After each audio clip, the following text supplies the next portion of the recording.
guy Wolf, who's a writer, was conspiring with Epstein. সম্প্রতি বিশ্বজুড়ে আলোচনার কেন্দ্রে জেফ্রি এপস্টিনের ফাইলস। সামাজিক যোগাযোগ মাধ্যম থেকে শুরু করে আন্তর্জাতিক সংবাদ মাধ্যম সবখানেই এখন এই নথি নিয়ে প্রশ্ন। কি আছে এই ফাইলে যার কারণে কেঁপে উঠেছে রাজনীতি, ব্যবসা আর ক্ষমতার শীর্ষস্তর? কেন হঠাৎ করে প্রকাশে আসছে এতদিন চাপা পড়ে থাকা গোপন তথ্য? আজকের এই পর্বে আমরা জানব কি এই এপস্টিন ফাইল এবং কেন একে কেন্দ্র করে সোশ্যাল মিডিয়ায় ব্যাপক ঝড় চলছে।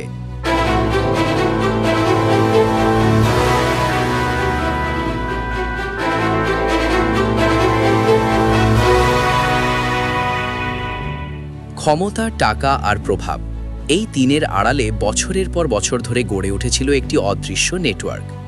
এই নেটওয়ার্কের কেন্দ্রে ছিলেন জেফ্রি এপস্টিন। তিনি ছিলেন একজন দণ্ডিত যৌন পাচারকারী, কিন্তু একই সঙ্গে তিনি ছিলেন বিশ্বের প্রভাবশালী রাজনৈতিক আর ক্ষমতাধর ব্যক্তিদের ঘনিষ্ঠ।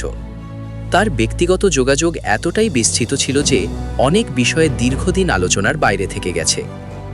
এপস্টিন ফাইলস প্রকাশের পর সেই অন্ধকার জগতের ভয়ঙ্কর খবর সামনে আসতে শুরু করে।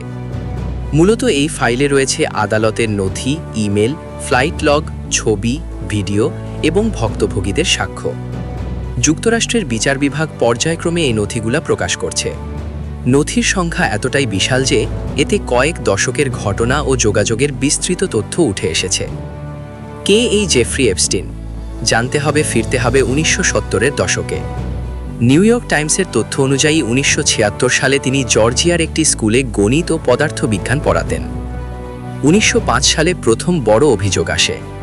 ফ্লোরিডায় এক 14 বছর বয়সী কিশোরীকে যৌন নিপীড়নের অভিযোগ। তখন তদন্তে বেরিয়ে আসে আরও ভয়ঙ্কর তথ্য ও ছবি।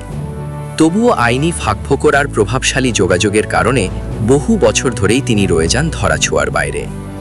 অবশেষে 2019 সালে গ্রেফতার হন জেফ্রি এপস্টিন। একই বছর কারাগারে তার মৃত্যু হয়, যা সরকারিভাবে আত্মহত্যা হিসেবে ঘোষণা করা হয়।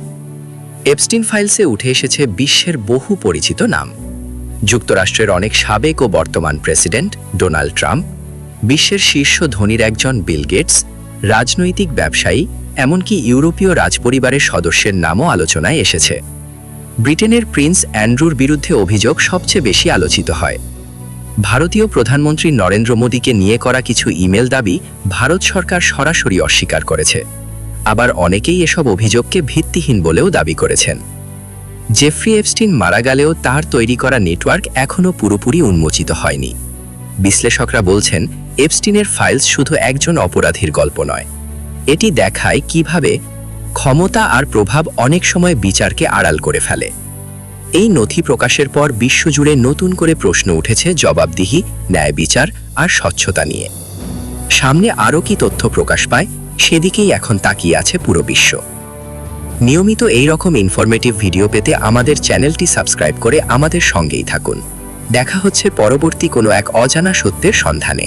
ততদিন পর্যন্ত সবাই ভালো থাকুন, সুস্থ থাকুন আর নিজের এবং পরিবারের খেয়াল রাখুন। আমি রবি হাসান বিদায় নিচ্ছি।